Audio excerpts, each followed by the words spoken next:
मेरे परिवार में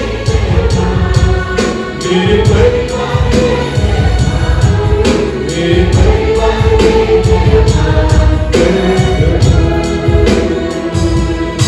मेरे बच्चों में नया काम कर मेरे बच्चों में नया काम कर मेरे बच्चों में नया काम मेरे बच्चों में नया काम मेरे बच्चों में नया काम मेरे बच्चों में नया काम मेरे बच्चों में नया काम मेरे बच्चों में नया काम मेरे जीवन में नया काम प्रभु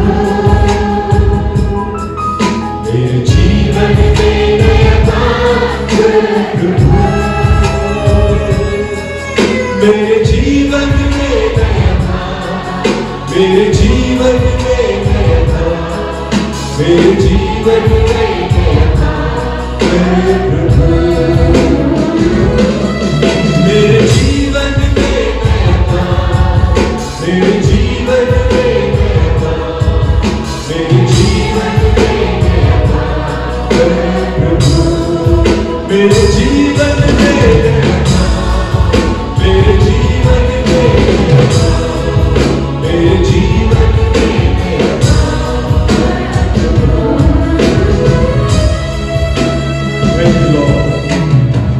प्रभु जी आज हमारे परिवार में कुछ नया हो जाए पिता हमारे बच्चों में कुछ नया हो जाए प्रभु मैं प्रार्थना करता हूँ आपके वचन के द्वारा आपकी सामर्थ के द्वारा हमारे परिवार में नया काम करो प्रभु हमारे बच्चों में नया काम शुरू कर दो पिता कि हमारे बच्चे हमारे लिए एक आशीष का कारण बने हमारे परिवार के लिए वो आशीष का कारण बने हमारी कलीसिया के लिए वो आशीष का कारण बने आपके राज्य के लिए वो एक आशीष का कारण बनने पाए ऐसा होने दीजिए क्योंकि आपके लिए सब कुछ संभव है दाऊद को आपने चुन लिया था जो भेड़ों के पीछे था पर जब दाऊद चुना गया वो सारे इस्राएलियों के लिए एक आशीष का कारण बन गया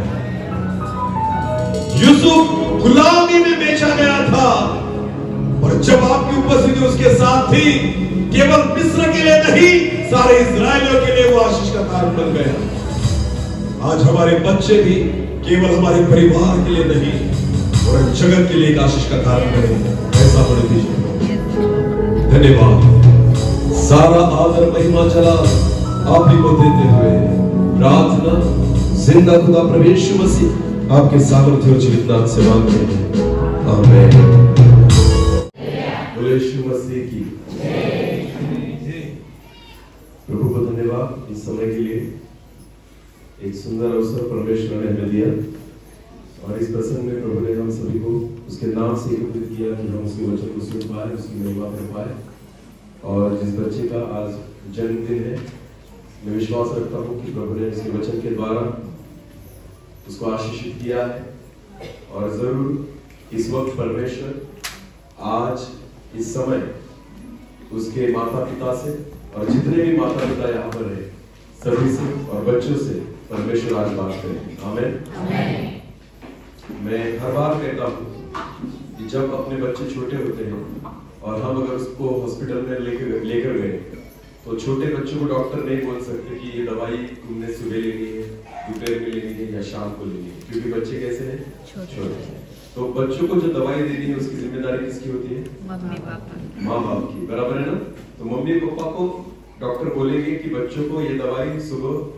दोपहर में और शाम को लेनी है अभी जो विक्टोरिया है वो तो बहुत छोटी है ना तो उसको तो वचन समझ में आने वाला नहीं है पर मैं विश्वास रखता हूँ कि जब वचन के द्वारा खुदा उसकी माँ बाप से बात करेगा तो ये उनकी जिम्मेदारी है कि वो अपने बच्चों को परमेश्वर के वचन के द्वारा सिखाए आमीन और केवल उनकी ही नहीं जितने माँ बाप यहाँ पर बैठे मैं आपको कहना चाहता हूँ कि प्रभु ने बहुत बड़ी जिम्मेदारी हम सभी को दी है और खुदा चाहता है कि हम अपने बच्चों को बहुत जिम्मेदारियों के साथ पालें क्योंकि एक वचन को हम पढ़ने वाले हैं उस वचन को हम निकालेंगे भजन संहिता उसका 127 अध्याय और वचन 3 को हम पढ़ेंगे भजन संहिता यहोवा के दिए भाग हैं। वचन में ऐसा लिखा है, देखो लड़के यहोवा का दिए हुए भाग है, गर्भ का फल उसकी ओर से प्रतिफल है, और गर्भ का फल उसकी ओर से प्रतिफल है। आमीन। आपको पता है हमारी जिम्मेदारी क्यों बढ़ जाती है? जब हमें ये पता चलेगा कि बच्चे जो परमेश्वर का यहोवा के दिए हुए भाग है। हालेलुया। ये जो जिम्मेदारी माँ बाप को दी गई है ना, ये कोई मनुष्य के द्वारा नहीं दी गई। वचन में ऐसा लिखा है, देखो लड़के तो यहोवा का दिए हुए भाग है। हालेलुया। प्रभु यीशु मसीह ने बाइबल में एक दृष्टांत कहा है, और वहां पर हमें दिखाई पड़ता है कि एक जो व्यक्ति था उसने अपने 3 दासों को बुलाया और उनमें पैसों को बांट दिया। जिसको कम दिया दूसरे को और थोड़ा ज्यादा दिया, तीसरे को और ज्यादा दिया। और वचन में ऐसा लिखा है, देने के बाद वो निकल गया और फिर कुछ दिनों के बाद वो वापस आया और उसने हिसाब लिया। बोलो क्या लिया? हिसाब। तो हिसाब उनसे लिया गया जिनको दिया गया था। हालेलुया। जिनको नहीं मिलता उनसे हिसाब भी नहीं मांगा जाएगा, पर जिनको दिया गया है उससे खुदा हिसाब लेगा। आमीन। चीज है जो परमेश्वर ने हमें दी है। प्रभु ने हमें एक परिवार दिया, हमें बच्चे दिए, सेवा दी, दान वरदान दिए, आशीषें दी, नौकरी दी, घर दिया, गाड़ी दी, सारी बातें परमेश्वर ने हमें दी है। आपको पता है जो कुछ हम अपने मुंह से अंगीकार करते हैं कि परमेश्वर ने मुझे दिया है, तो हिसाब देने के लिए भी तैयारी रखना। हालेलुया। समझ में आ रहा है कुछ? बहुत बार हम बहुत बड़े दिल से बोलते हैं, प्रभु ये घर तूने दिया है, तो हिसाब मांगेगा क्योंकि तुम बोल रहे हो प्रभु ने दिया है। प्रभु ये गाड़ी तेरी ओर से मिली है, तो हिसाब होगा कि प्रभु ने दी है, तुमने बोला है। तो गाड़ी के द्वारा तुमने क्या क्या प्रभु के लिए किया? घर के द्वारा प्रभु के लिए क्या किया? प्रभु ये नौकरी तूने दी है, तो हिसाब होगा क्योंकि तुमने अपने मुंह से कबूल किया है कि नौकरी परमेश्वर की ओर से, तो परमेश्वर उसका भी हिसाब लेगा कि नौकरी अगर मैंने तुझे दी है ना, तो उस नौकरी के द्वारा तूने मेरे लिए क्या किया। हालेलुया। जितनी बातें अपने मुंह से हम अंगीकार करते हैं कि परमेश्वर की ओर से मुझे मिली है, उन सारी बातों के लिए परमेश्वर एक दिन आपका हिसाब करेगा। हालेलुया। वैसे ही बाइबल वचन ऐसा कहता है कि संतति या हमारे बच्चे जो है, लड़के जो है, वो परमेश्वर का दिया हुआ भाग है। हमें यहोवा ने ये दिए हैं, तो वो भी चीज जो हमारे बच्चे हैं, अगर हम अपने मुंह से अंगीकार करते हैं कि बच्चे हमें परमेश्वर की ओर से मिले हैं, तो एक बार जरूर सोच लेना, इसके बारे में भी खुदा एक दिन हिसाब लेगा। हालेलुया। क्योंकि ये परमेश्वर से दी गई चीज है, और जो कुछ प्रभु देता है ना, उस हर बात का वो हिसाब लेता है। हालेलुया। अरे इतना ही नहीं, जब प्रभु यीशु मसीह ने 5000 लोगों को खाना खिलाया, बोलो क्या खिलाया? कितनी रोटियां थी? 5 रोटियां थी। और मछलियां कितनी थी? 2। उन पर जब आशीष मांगी ना, तो आपको पता है आशीष कहां से आई? स्वर्ग से। उसने रोटी को देखकर कहां देखा? प्रभु यीशु मसीह ने स्वर्ग की ओर। बोलो कहां देखा? और आशीष कहां से मांगी? स्वर्ग से। किसकी ओर से? परमेश्वर पिता की ओर से। आपको पता है रोटियां कितनी थी और मछलियां कितनी थी? 2। जब आशीष ऊपर से मांगी और परमेश्वर ने जब आशीष दी ना, तो 5 रोटी और 2 मछलियों के द्वारा कितने लोगों ने खाना खाया? 5000 से अधिक। और उसके बाद आपको पता है प्रभु यीशु मसीह ने क्या किया? जितना कुछ बच गया है ना, उसको क्या करो? क्योंकि इसका हिसाब होगा। हालेलुया। जितना मैंने दिया है ना, प्रभु ने ऊपर से आशीष दी थी 5 रोटियों को और 2 मछलियों को, पर जब खाना सब खत्म हो गया, सारे लोगों के पेट भर गए और पूरा हो गया ना, उसके बाद प्रभु यीशु मसीह ने अपने 12 चेलों से कहा, जो कुछ बच गया है ना, उसको क्या करो? इकट्ठा करो, क्योंकि इसका हिसाब होगा। हालेलुया। तो वचन में ऐसा लिखा है, खाना खाने के बाद उन्होंने सारी रोटियों को और मछली के टुकड़ों को जब जमा किया, तो कितनी टोकरियां भरी?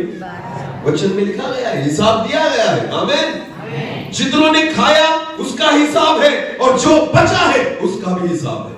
हालेलुया। परमेश्वर जब कोई बातें देता है ना, तो परमेश्वर उसका हिसाब रखता है। आमीन। जो कुछ प्रभु हमें देता है, प्रभु जानता है कि वो अमूल्य है। आमीन। और इसलिए बच्चों को अगर परमेश्वर की ओर से हमने प्राप्त किया है, तो हमारे बच्चों के बारे में भी परमेश्वर को हमें हिसाब देना होगा। हालेलुया। और इसलिए वचन में लिखा है कि लड़के जो है वो परमेश्वर से दिए हुए भाग है। आमीन। हाँ, ये हमें परमेश्वर की ओर से मिले हैं। हालेलुया। आपको पता है सबसे बड़ी दौलत हमारे जीवन में अगर हमारे घर में कोई हो तो हमारे बच्चे हैं। आमीन। मराठी में अगर इस वचन को हम पढ़ेंगे ना तो यहाँ पर दाएं भाग नहीं कहा गया है, धन कहा गया है। बोलो क्या कहा गया है? अगर एक गरीब व्यक्ति को धन मिल जाए तो वो क्या हो जाएगा? अमीर। बोलो क्या हो जाएगा? क्या उसकी गरीबी रहेगी? क्या उसके दुख रहेंगे? क्या उसकी तकलीफें रहेंगी?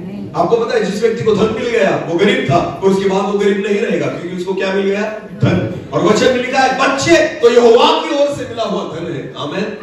तो जब हमें बच्चे मिलते हैं ना तो हम सबसे बड़े धनी होते हैं। हालेलुया। एक वचन तो हम पढ़ेंगे आज, उत्पत्ति की पुस्तक उसका 12वां अध्याय। उत्पत्ति की पुस्तक उसका 12वां अध्याय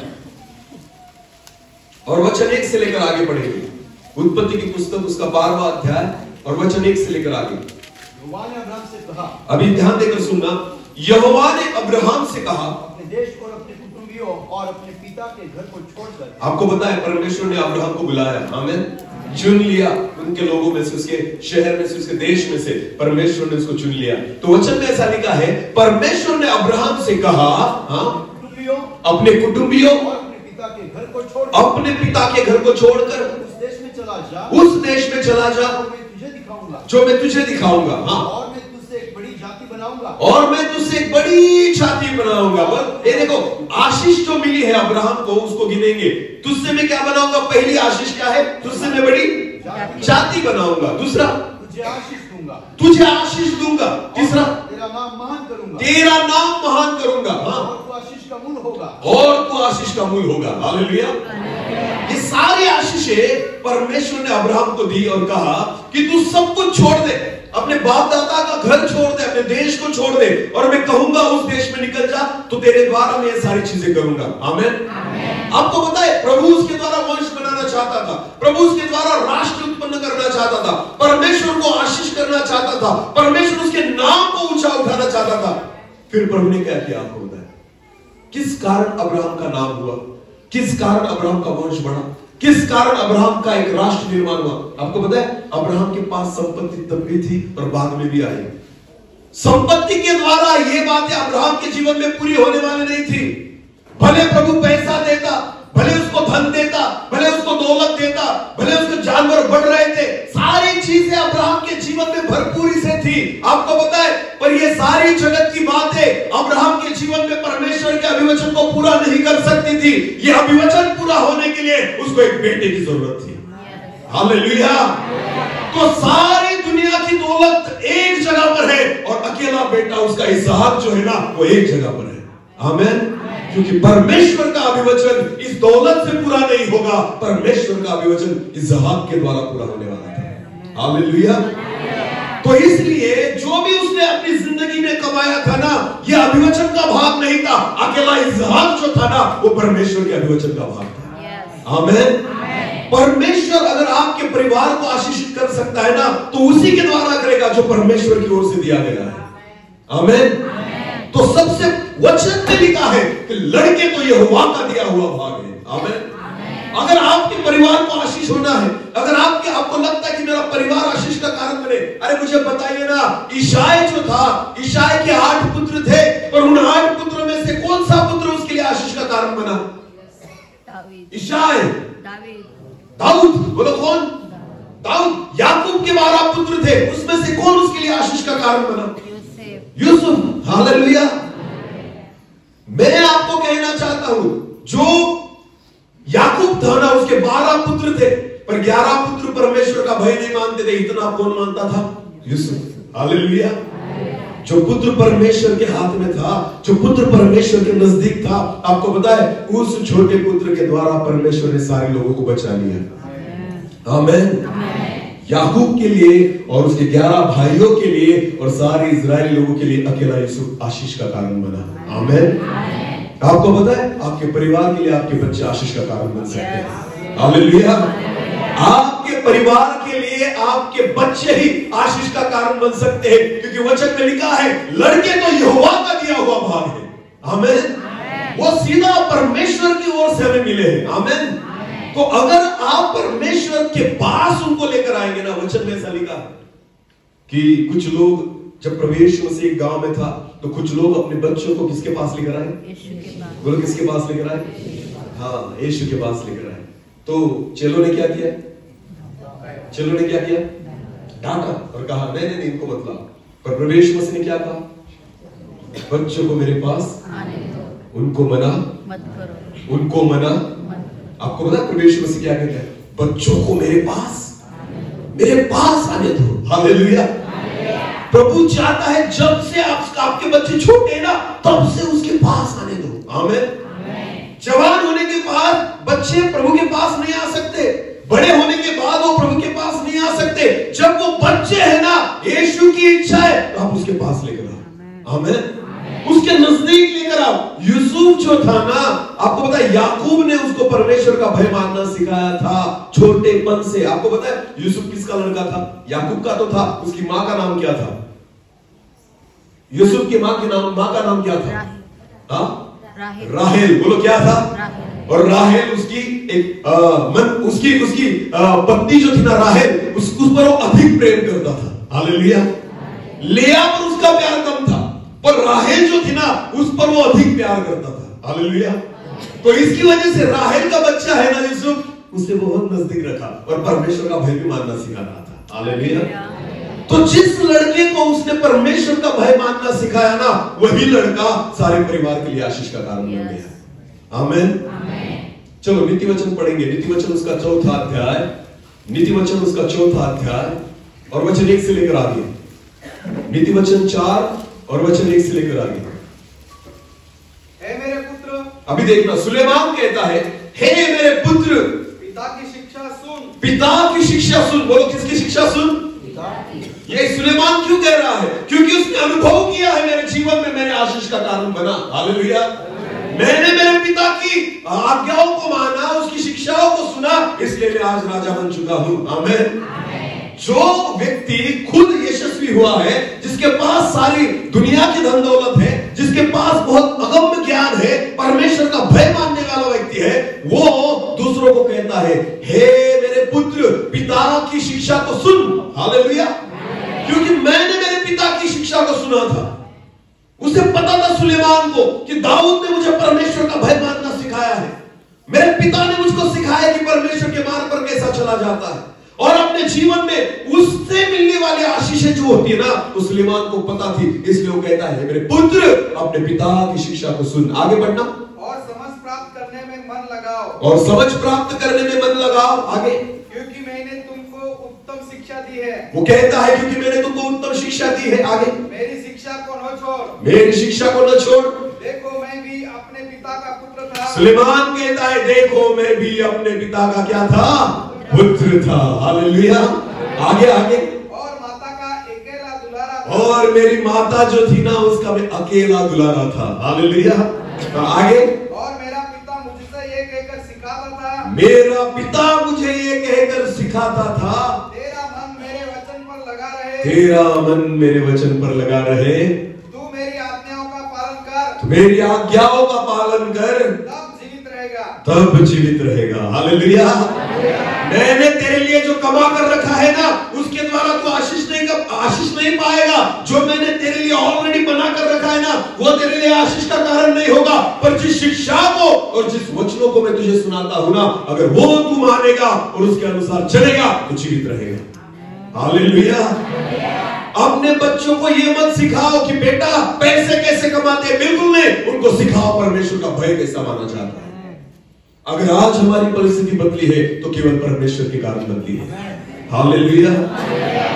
मैं आपको कहना चाहता हूं विश्वासी लोगों, मेरी ओर देखो। कुछ साल पहले अगर हमने खुद के घर के बारे में सोचा, अपने जीवन के बारे में सोचा, अपने गांव के बारे में सोचा, साइकिल भी नहीं थी हमारे पास। क्या नहीं थी? आज प्रभु के अनुग्रह से हर घर में कम से कम मोटरसाइकिल है। बहुत सारे लोगों के पास 4 व्हीलर गाड़ियां हैं। बहुत लोगों की परिस्थितियां परमेश्वर ने बदल दी है। आपको पता है, जब आपके बच्चे इस जनरेशन के, जब आप छोटे होते ना, उनको ऐसा लगता है मेरे पापा ने कमाया है।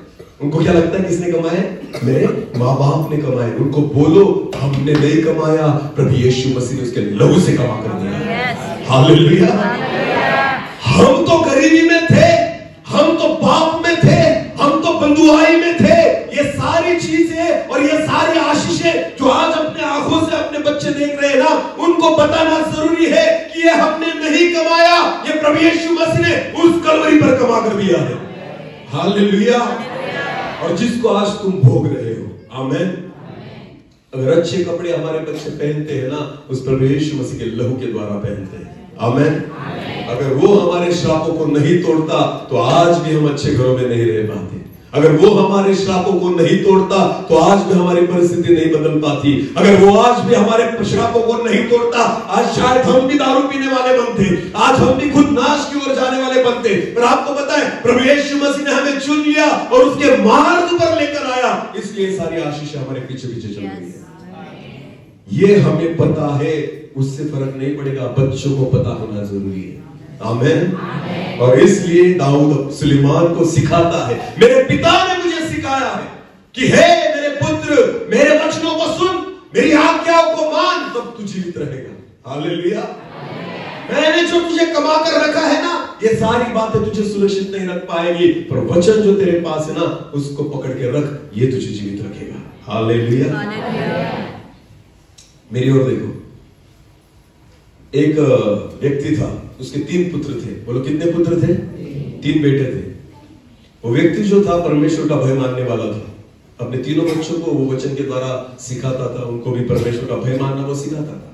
पर उनमें से कुछ थे जो ज्यादातर परमेश्वर का भय नहीं मानते थे। पर ये एक लड़का था उसका, जो परमेश्वर का भय मानने वाला था। वो बूढ़ा हो गया, वो व्यक्ति, उसके लड़के जवान थे, और एक दिन वो बीमार पड़ा। कुछ दिनों तक वो बीमार रहा, और बीमारी के कारण उसकी मृत्यु हो गई। सुनो मेरी बात, बीमारी के कारण उसकी मृत्यु हो गई। वो बूढ़ा व्यक्ति मरने के बाद, उसको दफन करने के बाद 4, 5, 8 दिन निकल गए। उसके बाद उसके बच्चों ने सोचा कि अरे हमारे पिता के पास तो कोई ज्यादा प्रॉपर्टी नहीं थी, तो जो है उसका हम बंटवारा करेंगे। तो क्या था, तो उसके पिता के पास एक बहुत बड़ा एक बॉक्स था, और जिसमें उसके पिता ने कुछ चीजों को रखा था। उनको भी नहीं पता था कि उसमें क्या क्या है। पर एक दिन उन तीनों ने ऐसा सोचा, चलो अपने पिता का जो उसकी एक सूटकेस है ना, उसको हम खोलेंगे और देखेंगे उसमें क्या क्या रखा है। तो उन्होंने खोली। जब उन्होंने खोली तो उस सूटकेस में से उनको दिखाई दिया कि वहां पर एक सोने की चेन थी। बोलो क्या थी? सोने की चेन थी। उन्होंने देखा। और दूसरी चीज उन्होंने देखी तो वहां पर एक सोने की अंगूठी थी। बोलो क्या थी? सोने की अंगूठी थी। और तीसरी चीज उन्होंने देखी कि वहां पर बाइबल रखा था। बोलो क्या रखा था? बाइबल रखा था। अभी पिता ने तो ज्यादा कमा के नहीं रखा, तो थोड़ा नाराज हो गए। क्या रे, मुझे हमें लगा बहुत सारे पैसे मिलेंगे, कुछ ना कुछ रखा होगा वहां पर कुछ नहीं मिला। केवल एक सोने की चेन थी और सोने की अंगूठी थी और एक बाइबल था। अभी लोग कितने हैं? 3। बच्चे कितने हैं? 3। अभी दो जो थे ना, जिनका मन चित्त पैसों पर था, तो एक में से बड़े ने कहा, ये जो सोने की चेन है ना, मैं बड़ा हूं, मैं लूंगा। हालेलुया। हाँ। 2 नंबर वाला भी बोला, मैं तुझसे छोटा हूं, तो जो अंगूठी है ना वो मुझे चाहिए। हालेलुया। अभी सबसे छोटा जो था ना, वो प्रभु का भय मानने वाला था। उसने कहा, तुम चेन ले लो, तुम अंगूठी भी ले लो, ये बाइबल मुझे दे दो। आमीन। ये बाइबल किसको दे दो? मुझे दे दो, क्योंकि ये परमेश्वर का भय मानने वाला है। अपने पिता के बाइबल को उसने उठाया और बहुत आनंद के साथ लेकर गया। और इन्होंने, एक ने चेन उठाकर लेकर गया और एक अंगूठी उठाकर लेकर गया। वो दोनों खुश थे क्योंकि सोना मिल गया। पर ये बाइबल लेकर आया, घर आया, उसके बाद उसने घुटने टेके प्रार्थना की, और पर में उसके पिता के बाइबल में से वो रोज पढ़ने लगा। उत्पत्ति की पुस्तक से उसने शुरुआत की और पढ़ने लगा। आज 2 अध्याय, कल 2 अध्याय, जैसे उसे समय मिले वैसे वो बाइबल पढ़ता गया। बहुत दिन हो गए बाइबल पढ़ते, जैसे वो आगे जा रहा था, और एक दिन अचानक उसने पन्ना पलटा और वहां पर 20 लाख का चेक पड़ा था। बोलो क्या था? 20 लाख रुपए का क्या था? चेक था। आपको पता है, ये चेक उस व्यक्ति को मिलने वाला था जिसने बाइबल को चुना। हालेलुया। ये चेक उस व्यक्ति को मिलने वाला था जिसने किसको चुना? बाइबल। इसको नहीं पता था इसमें चेक रखा है, पर बाप ने मरते मरते अपनी सारी प्रॉपर्टी, जितनी कमाई उसने पूरी जिंदगी में की थी ना, वो सारी दौलत जो थी ना 20 लाख की, उस चेक पर लिख कर रखी थी। और उसको पता था जो कोई बाइबल को चुनेगा ये चेक उसी को मिलेगा। हालेलुया। तो जिन्होंने सोना चुना घाटे में गए, जिन्होंने चेन चुनी, जिन्होंने अंगूठी चुनी, वो सब घाटे में गए। आपको पता है फायदा किसका हुआ? जिसने क्या चुना? वचन को। वचन को चुनो, अपने बच्चों को बोलो परमेश्वर के वचन को चुनो, वही तुम्हारे लिए आशीष का कारण है। हालेलुया। इसलिए सुलेमान कहता है कि मेरे बाप ने मुझे शिक्षा दी है। हाँ, वो मुझे सिखाता था परमेश्वर का भय मानना कैसा है, वचन के अनुसार चलना के। ब्रदर फिर एक बार उसी वचन को दोहराएंगे जिस वचन को हमने पढ़ा था। हाँ, और मेरे पिता मुझसे ये कहकर सिखाता था तेरा मन मेरे वचन पर लगा रहे। हाँ, तू मेरी आज्ञा का पालन कर। हाँ, तब जीवित रहेगा। आगे बुद्धि को प्राप्त कर। हाँ, समझ को भी प्राप्त कर। हाँ, उनको भूल न जाना। अरे पैसे मत कमा, पहले ये चीजें कमा। हालेलुया। आजकल सारे माँ बाप लगे बच्चों को सिखाने में पैसे कैसे कमाए जाते हैं। डॉक्टर क्यों बनाना है बच्चों को? बोलो क्योंकि कितने लोग प्रार्थना करते मेरा बच्चा सेवक बने? करते हैं ऐसे? नहीं करेंगे भी नहीं, क्योंकि आपको पता है घाटे का सौदा है। कैसा सौदा है? आपका बच्चा सॉफ्टवेयर इंजीनियर बनाना फिर भी वो सेवक बन सकता है। आमीन। आपका बच्चा जगत में सबसे बड़ा डॉक्टर बनाना फिर भी वो परमेश्वर का दास बन सकता है। परमेश्वर के सेवक बनने के लिए कुछ भी नियम और कुछ भी शर्त नहीं है। हालेलुया। प्रभु अपने बच्चों को अच्छे से अच्छे ज्ञान से भरता है। आमीन। कितने माता पिता अपने बच्चों के लिए उन बातों को मांगते हैं जो परमेश्वर चाहता है कि आप मांगो। हम चाहते हैं कि बच्चे सीखे कि पैसे कैसे कमाए जाए। बेटा मैं कमाता हूं वैसे तू भी कमा, मैं कम कमाता हूं तू ज्यादा कमा। बस एक ही इच्छा है हमारी, हम बच्चों को ये सिखाते हैं। यहां पर वचन में लिखा है दाऊद अपने बच्चे को परमेश्वर का भय कैसे माना जाता है वो सिखाता था। हालेलुया। हाँ, वो भय मानना सिखाता था, वो परमेश्वर के ज्ञान को प्राप्त करना सिखाता था, वचन को समझ लेना सिखाता था, वचन के अनुसार कैसे चला जाए ये सिखाता था। उसको पता था ये सारी चीजें उसके लिए एक दिन आशीष का कारण बनेगी। आमीन। और इसलिए सुलेमान पर परमेश्वर प्रसन्न था और खुदा ने कहा एक दिन सुलेमान को दर्शन देकर, सुलेमान बोल मैं तेरी किस इच्छा को पूरी करूं। आमीन। उसने नहीं मांगा, परमेश्वर ने उसे पूछा। हालेलुया। ऐसा वर परमेश्वर हर किसी को नहीं देता, पर सुलेमान को परमेश्वर ने वर दिया था कि तू मांग तुझे क्या चाहिए।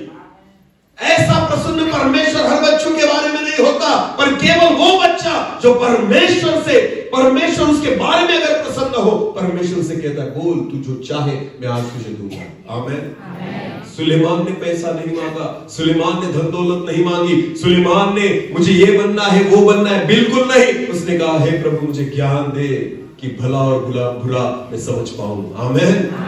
कि गलत बातें जो है, अच्छी बातें जो है, ये मैं परख पाऊं, मैं मुझे वो ज्ञान दे कि ये जो जिम्मेदारी तूने मुझे दी है ना, उन जिम्मेदारियों को मैं लेकर आगे चल पाऊं। हालेलुया।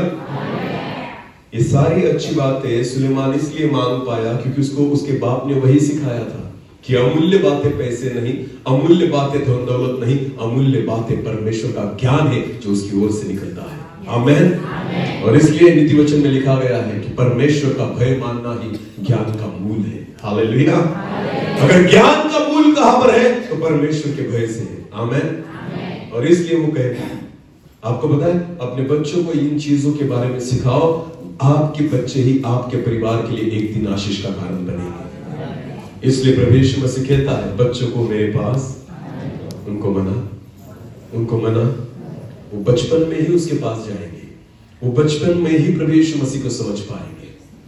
मैं आपको कहना चाहता हूं जितने दिनों तक आपको पता है हन्ना जो थी शमूएल की मां, उसने तब तक शमूएल को खुद के पास रखा जब तक उसका दूध न छूट जाए। हाँ, समझ थोड़ी तो आनी चाहिए उसे कि तू जा कहां रहा है, तुझे इतना तो समझना चाहिए कि मैं तुझे कहां भेज रही हूं, मैंने तेरे लिए क्या प्रार्थना की थी। आपको पता है उतनी समझ आने के बाद हन्ना ने शमूएल को एली के हाथों में सौंप दिया। हालेलुया। एक योग्य समय पर परमेश्वर के हाथों में सौंप दिया और इसलिए परमेश्वर ने शमूएल को चुन लिया उसका नबी होने के लिए। हालेलुया। योग्य समय पर जब आप परमेश्वर के हाथों में अपने बच्चों को सौंप देते हो ना, खुदा आपके बच्चों के द्वारा अद्भुत काम करेगा। आमेन। हन्ना बहुत रो रही थी ना, उसको बच्चा नहीं था, बहुत रो रही थी। और जो एली याजक था वो उसको देखता था और कहता था ये क्या पी है, इसने क्या क्या कर रखा है, नशा कर रखा है, दारू पी कर आई है सुबह सुबह और यहाँ पर रो रही है। तो वो रो रही थी बेचारी ना। तो एली आया और उसको कहता है अरे मत रो ऐसे, कितने दिनों तक ऐसे ही नशे में रहेगी। हन्ना कहती नहीं प्रभु, मैं नशे में नहीं, मैं तो दुखी मन से रो रही हूँ क्योंकि मुझे बच्चा नहीं। एली ने कहा जा, परमेश्वर ने तेरी प्रार्थना को सुना है, अगले साल तुझे बच्चा होगा। आमीन। आपको पता है हन्ना ने आखिरी प्रार्थना क्या की थी कि हे प्रभु अगर तूने मुझे बच्चा दिया तो ये किसको दे दूंगी, ये बच्चा किसको दे दूंगी। जब तक खुद के लिए मांग रही थी मिला नहीं, पर जब उसने प्रार्थना की तुझे दे दूंगी तो मिल गया। हालेलुया। खुद के लिए मांगा बच्चा नहीं मिला, जिस दिन हन्ना ने परमेश्वर के लिए मांगा ना, परमेश्वर ने दे दिया। हालेलुया। आपके बच्चे परमेश्वर का दिया हुआ भाग है। पहले तो उनको खुदा समझ में आना चाहिए, पहले तो उनको परमेश्वर से मुलाकात उनकी होनी चाहिए। इसलिए प्रभु यीशु मसीह कहता है बच्चों को मेरे पास आने दो, उनको मना मत करो। माँ बाप होने के नाते अपने बच्चों को अच्छी पढ़ाई दो, अच्छी शिक्षाएं दो, अच्छे स्कूल में डालो, पर ध्यान रखना कि वो प्रभु यीशु मसीह से दूर न हो जाए। हालेलुया। क्योंकि बाहर जब पढ़ाई के लिए जाते हैं ना, ज्ञान तो मिलेगा, यीशु मसीह नहीं मिलेगा। समझ में आ रहा है, कुछ समझ में आ रहा है। अगर आपको परमेश्वर ने इतनी योग्यता दी है कि आपके गांव में आप उनको पढ़ा सकते हो, आपके शहर में आप उनको पढ़ा सकते हो, तो अपने साथ रखकर ही पढ़ाना। अगर नहीं है परिस्थिति हमारी, तभी ये निर्णय लेना कि वो हमसे दूर जाए, क्योंकि आपको पता है उनको प्रभु यीशु मसीह के नजदीक आप बचपन में ही ला सकते हो। आमीन। बहुत बार बचपन में ही हम अपने बच्चों को प्रभु यीशु मसीह से दूर, हमसे दूर करते हैं। इसका मतलब क्या है, हम प्रभु यीशु मसीह से दूर कर रहे हैं। क्योंकि हम चर्च में जाते, बच्चे नहीं जा पाते। हम परमेश्वर की उपस्थिति में रहते, बच्चे नहीं रह पाते। क्यों? क्योंकि शिक्षा की वजह से हमने उनको दूर कर रखा है। यीशु मसीह कहता है बच्चों को मेरे पास आने दो। मैं और मेरी पत्नी मेरे बेटे के लिए प्रार्थना करते थे कि हे प्रभु जब भी हमारा बेटा बाहर पढ़ाई के लिए जाए, उससे पहले उसका उद्धार होना जरूरी है। आमीन। यह हमारी दुआ थी मन से, हमारे बच्चे के लिए, हमारे बेटे के लिए। मेरा बेटा 11वीं में है, इस साल हम उसको बाहर भेजने वाले थे, नासिक या पूना में अगली शिक्षा के लिए। और आपको पता है हमने परमेश्वर से मांगा प्रभु हमारे लिए तेरी इच्छा पूरी हो, और हम मांग रहे थे कि प्रभु पहले उसका उद्धार हो, उसका बपतिस्मा हो, वो तुझे अंगीकार करे, उसके बाद वो बाहर निकले। ये हमारी प्रार्थना थी। क्या हुआ पता नहीं, पर इस साल उसका जाना कैंसिल कर दिया हमने, वो नहीं जा पाया। ये साल वो घर पर ही रहा, घर पर ही वो शिक्षा प्राप्त कर रहा है, ऑनलाइन क्लासेस कर रहा है, सारी बातें हमारी प्रार्थना थी। और आपको पता है इन दिनों में हमारे बच्चे के मन में प्रभु ने डाला और उसने खुद अंगीकार किया कि मुझे बपतिस्मा लेना है। आमीन। और हमारे बेटे का बपतिस्मा हुआ, हम खुश हो गए। अब हम प्रभु से कहते प्रभु अब तुझे जहां लेकर जाना है जा, क्योंकि हमें पता है उसको खुदा मिल गया है, उसको यीशु मसीह मिल गया है, उसका उद्धार हो गया है। अब वो यीशु मसीह के साथ चल पाएगा। आमीन। पहले उसे प्रभु दो, उसके बाद जगत की बातें दो। समझ में आ रहा है कुछ? पहले उसको कौन दो? प्रभु यीशु मसीह दो, उसके बाद जगत की बातें देना। इसलिए यीशु कहता है बच्चों को मेरे पास, उनको मना मत करो। बहुत बार हम मना करते हैं बच्चों को, अरे नहीं उनको तो यहाँ पर भेजना होगा, उनको तो वहां। मैं आपको कहना चाहता हूँ पहले उनकी मुलाकात प्रभु यीशु मसीह से करवाओ। हालेलुया। अगर आपके बच्चे उसके साथ रहना तो जहां जाएंगे वो आपके लिए भी और औरों के लिए भी आशीष का कारण बनेंगे। आमीन। यूसुफ परमेश्वर का भय मानता था। अरे उसको मिस्र में बेचा गया, और जिसके घर में रहा ना उस घर के लिए भी आशीष का कारण बन गया। समझ में आ रहा है कुछ? किसके घर में था वो? पुतीफर के घर में था। जितने दिन उसके घर में रहा ना उस घर के लिए वो आशीष का कारण बन गया, क्योंकि उसके साथ कौन था? परमेश्वर। बोलो कौन था? परमेश्वर। अपने बाप से दूर था, जिस घर में गया वहां पर आशीष का कारण बन गया। और जब वहां पर अकाल पड़ा ना अपने बाप के लिए और सारे भाइयों के लिए आशीष का कारण बन गया। आमीन।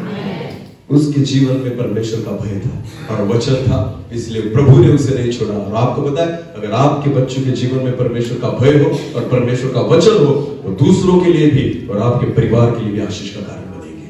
आमीन। आमीन। इसलिए सुलेमान जैसा राजा कोई हुआ नहीं। हालेलुया। परमेश्वर ने खुद उसको अभिवचन दिया। आपको पता है इतनी अद्भुत आशीष उसको दी गई है ना, तेरे जैसा ना कोई हुआ, ना है और ना होगा। आमेन। एक सबसे अद्भुत आशीष। आमेन। स्पष्ट रीति से परमेश्वर ने कहा ना हुआ है ना होगा, यानी कितनी भी सदियां निकल जाए सुलेमान जैसा कोई बन नहीं सकता। आमेन। और वही सुलेमान कहता है मेरे पिता की शिक्षा मुझे मिली और उसने मुझे कहा परमेश्वर के वचन को कभी न छोड़ना। आमेन। उसके वचन की ओर मन को लगाना, उसकी आज्ञाओं पर चलना, उसके वचनों पर चलना, यही तुझे जीवित रखेगा। Hallelujah, hallelujah. और परमेश्वर आज हमसे भी यही चाहता है कि हम परमेश्वर के भय को माने और उसके वचनों के अनुसार चलें। मेरा वक्त यहाँ पर खत्म हो रहा है, अपनी आंखों को बंद करेंगे और परमेश्वर और एक छोटी सी प्रार्थना के साथ हम समाप्त करेंगे। हर एक व्यक्ति अपनी आंखों को बंद करें। थैंक यू जीसस, धन्यवाद। आज जितने माता पिता यहाँ पर बैठे हैं, अपने बच्चों के लिए हम प्रार्थना करें। प्रभु को कहें प्रभु हमारे बच्चों को हम आपके हाथों में सौंपते हैं, क्योंकि यीशु मसीह कहता है बच्चों को मेरे पास आने दो, उनको मना मत करो। अपने परिवार के लिए हम प्रार्थना करें, जो दाएं भाग परमेश्वर की ओर से हमें मिला है हम उसके लिए प्रार्थना करें, क्योंकि प्रियो अगर परमेश्वर ने हमें दिया है तो खुदा हमसे हिसाब भी लेगा। उस दिन हिसाब देने के लिए हम तैयार रहें। इसलिए आज हमारे बच्चों को हम परमेश्वर के हाथों में सौंप दें, अपने परिवार को हम परमेश्वर के हाथों में सौंप दें। थैंक यू, धन्यवाद। एक छोटे से गीत के साथ हम प्रार्थना करेंगे। Thank you.